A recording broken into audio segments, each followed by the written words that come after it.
बिस्मिल्लाहिर्रहमानिर्रहीम। आप देख रहे हैं मेरा फेसबुक और यूट्यूब चैनल और मैं हूं नवीद बिलावल। नाज़रीन, साबिक वज़ीर-ए-आज़म नवाज शरीफ साहब की जानिब से एक ख्वाहिश का इजहार किया गया है और उसके ऊपर ख्वाजा आसिफ साहब ने कौमी असम्बली में उनकी बड़ी घन गरज दिखाई दी और उन्होंने ये फरमाया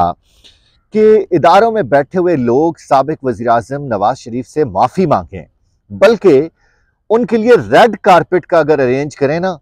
तो फिर साबिक वज़ीर-ए-आज़म नवाज शरीफ वतन वापसी के बारे में सोच सकते हैं। इस मुल्क को उनकी बड़ी ज़रूरत है और यहाँ पर तरक्की और खुशहाली का सफ़र रुक गया है। नवाज शरीफ साहब के यहाँ से भाग जाने की वजह से एक 50 रुपए का स्टाम्प पेपर देकर मौजूदा वज़ीर-ए-आज़म शहबाज शरीफ साहब ने अपने भाई के लिए गारंटी दी थी और ये कहा था कि वो अगर बाहर से वापस नहीं आएंगे तो फिर आप मुझे पकड़ लीजिएगा। लेकिन उसके बाद लंदन जाकर वो घूमते हुए नजर आते हैं मुख्तलिफ कॉफ़ी शॉप में और बैठे हुए अपने मुल्की फ़ैसले भी कर रहे हैं, मुल्क के सियासी फ़ैसले कर रहे हैं, मुल्क के मुस्तकबिल के फ़ैसले कर रहे हैं और उनसे बाकायदा तौर पर डिक्टेशन ली जाती है। तो ये एक बड़ा मज़े का खेज़ बयान सामने आया ख्वाजा आसिफ की जानिब से कि नवाज शरीफ साहब वतन वापस तब आएंगे जब वो इदारे उनसे माफ़ी मांगेंगे, मीडिया उनसे माफ़ी मांगेगा और इस मुल्क के लोग उनसे माफ़ी मांगेंगे। तो अब सवाल ये पैदा होता है कि वो नेल्सन मंडेला हैं। हकीकत तो ये है कि वो करप्शन के केसेस में गिरफ्तार थे और उसके बाद अभी तक भी उनके ऊपर करप्शन के न सिर्फ चार्जेस हैं बल्कि वो सजा याफ्ता मुजरिम हैं और एक झूठा बयान देकर, स्टाम्प पेपर देकर वो इस मुल्क से भागे हुए हैं। लेकिन उनकी जानिब से ये कहा जा रहा है कि वो तब आएंगे वापस कि जब इदारे उनसे माफ़ी मांगेंगे। दूसरी जानिब सवाल ये पैदा हो रहा है कि नई बनने वाली पार्टी पाकिस्तान तहरीके इस्तेहकाम पाकिस्तान पार्टी, इस्तेहकाम पाकिस्तान पार्टी उन लोगों की मदद से बनी है जो कि खुद गैर मुस्तहकम है, जिनकी अपनी कोई जमात नहीं है। तो वो नवाज शरीफ साहब के साथ उनकी मीटिंग नहीं हो पा रही। लंदन मौजूद है जहांगीर खान तरीन, लेकिन उसके बावजूद नवाज शरीफ साहब से उनकी मीटिंग नहीं हुई। और गुज़श्ता रोज़ एक टीवी प्रोग्राम में तबादला ख्याल करते हुए नून लीग के कुछ सीनियर अराकीन ने यह कहा है कि हमें तो इत्तेहाद की ज़रूरत ही नहीं है और हम किसी पार्टी के साथ इलेक्टोरल इत्तेहाद नहीं करने जा रहे। उसकी रीज़न ये है कि पॉलिटिकल पार्टी होती क्या है। पॉलिटिकल पार्टी तो ये होती है कि पूरे मुल्क में जब इंतखाबात का ऐलान होता है तो उसके बाद वो पार्टी बताती है कि हमारे शेखुपुरा में ये कैंडिडेट हैं, हमारे लाहौर में हमारा ये कैंडिडेट है, चकवाल में हमारा वो वाला कैंडिडेट होगा, तलगंग में हम वो वाला कैंडिडेट खड़ा करेंगे। तो पार्टी के पास पूरे मुल्क में एक पूरा पॉलिटिकल नेटवर्क होता है और उम्मीदवार होते हैं और पार्टी का वोट बैंक मौजूद होता है, तो उसको कहते हैं पॉलिटिकल पार्टी। लेकिन ये वाली जो पार्टी है तहरीके इस्तेहकाम पाकिस्तान, ये पार्टी जो है इसके जो चेयरमैन हैं वो खुद सुप्रीम कोर्ट के एक फैसले की रोशनी में नाअहल हैं और उनके अपने वोट बैंक को अगर देखा जाए तो उनका अपना बेटा वो पाकिस्तान तहरीके इंसाफ की मुकम्मल हिमायत के बावजूद भी नाकाम हो गया था। दूसरे जो उनके प्रेसिडेंट हैं अब्दुल अलीम खान साहब, उनकी अगर बात की जाए तो वो नेशनल असम्बली का इलेक्शन हार गए थे और उसके बाद वो सूबाई असम्बली में आए थे और उनके अलावा जितने भी 100 मेंबरान पाकिस्तान तहरीक इंसाफ को छोड़कर जा रहे हैं वहाँ पर और जा चुके हैं, उनके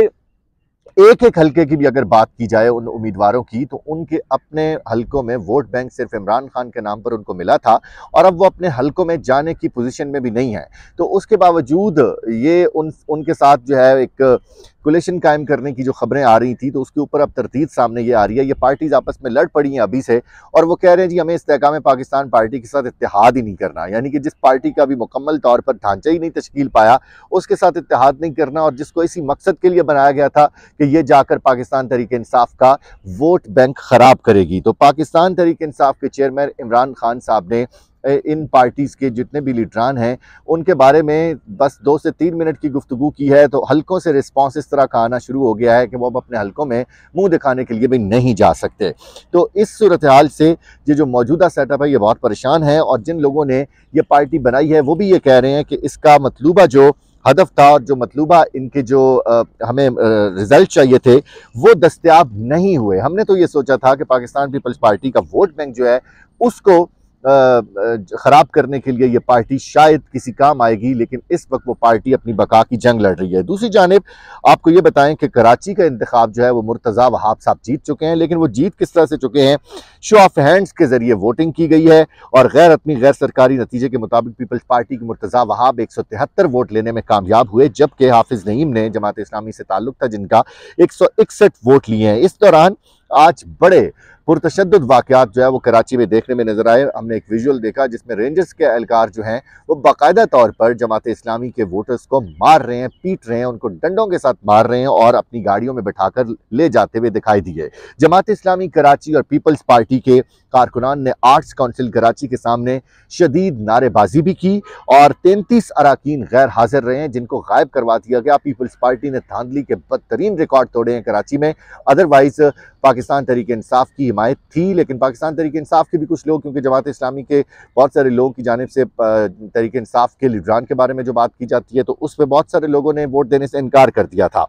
लेकिन आपको ये भी बात बताऊं कि हथकड़ियों में जकड़े पीटीआई नुमाइंदे वोट देने पहुंचे हैं। ये भी तारीख का एक अलग इलेक्शन था। इलेक्शन कमीशन के जराये और इंट्री रजिस्टर के मुताबिक कराची के मेयर और डिप्टी मेयर इंतखाबात के सिलसिले में 366 में से 333 अरकान पोलिंग स्टेशन आर्ट काउंसिल पहुंचे हैं और पीटीआई के फिरदौस शमीम समेत 3 अरकान को भी बख्तर बंद गाड़ी में लाया गया। ये आप सूरत हाल देखें कराची में किस तरह से इलेक्शन जीती है पाकिस्तान पीपल्स पार्टी। कराची में प्रेस कॉन्फ्रेंस करते हुए हाफिज नईमुर रहमान का कहना था कि 15 जनवरी से ही कराची के मैंडेट पर डाका डालने का अमल शुरू कर दिया गया था और हमें यह बता दिया गया था कि आपको किसी सूरत में भी इस इंतखाब में कामयाबी नहीं हासिल होने दी जाएगी। मेयर कराची के इंतखाब से पहले बल्दियाती नुमाइंदों को बाकायदा तौर पर अगवा किया गया ताकि वो वोट ना कास्ट कर सकें और अक़लियती नशिस्त पर मुंतखब पीटीआई के अक़लियती नुमाइंदे के घर पर भी छापा मारा गया और उनके घर वाले जो थे उनको भी हिरासा किया गया है। उन्होंने कहा कि अवाम ने बल्दियाती इंतखाबात में सबसे ज़्यादा वोट हमें ही दिए हैं और मुंतखब नुमाइंदों को महफूज तरीके से ऐवान में पहुँचाने का इंतजाम कर लिया है। कराची के लोग पीपल्स पार्टी से नफरत करते हैं तो ये हो कैसे सकता है कि पीपल्स पार्टी जीत जाए। आप देखें कि कराची का हाल तो देखें, वहाँ पर न साफ पानी है पीने का, न वहाँ पर कोई इन्वायरमेंट है और सड़कों और गलियों की सूरत हाल इतनी गंदी है। सीवरेज का सिस्टम मुकम्मल तौर पर फेल हो चुका है और साफ पानी पीने का भी कराची के 90% लोग ऐसे हैं जो कि पीने का साफ पानी उनको दस्तयाब नहीं है। तो आखिर कराची में पाकिस्तान पीपल्स पार्टी किस बेस पे जीत सकती है? तो वो इसी बेस पे जीती है कि 33 से ज़्यादा लोगों को गायब किया गया और उसके अलावा बहुत सारे लोग ऐसे थे जिनको हथकड़ियों में जकड़ कर लाया गया और फिर रेंजर्स की जानिब से जो बेईमाना सलूक किया गया वो अपनी मिसाल आप है और उसके कुछ विजुअल्स जो है आज लोगों ने देखे हैं। उनका मजीद कहना था कि मुंतखब नुमाइंदों को गिरफ्तार करना और अगवा ही करना है तो मुझे ही गिरफ्तार कर लेते, इलेक्शन से मेरी छुट्टी करवा देते जब ये सब काम आपने करने थे। ताहम इलेक्शन कमीशन को अभी तक इस चीज़ का इदराक नहीं हो रहा, इलेक्शन कमीशन को अभी तक एहसास नहीं हो रहा कि कराची के अंदर कितना जुल्म हुआ है। दूसरी जानिब मैं आपको बताऊं कि मेयर के बराह रास्त इंतखाबात से मुतल्लिक सिंध हाई कोर्ट में भी तहरीरी हुक्मनामा जारी हुआ है और 2 रुकनी बेंच ने 4 सफ़ात पर तहरीर मुश्तमिल जो फैसला है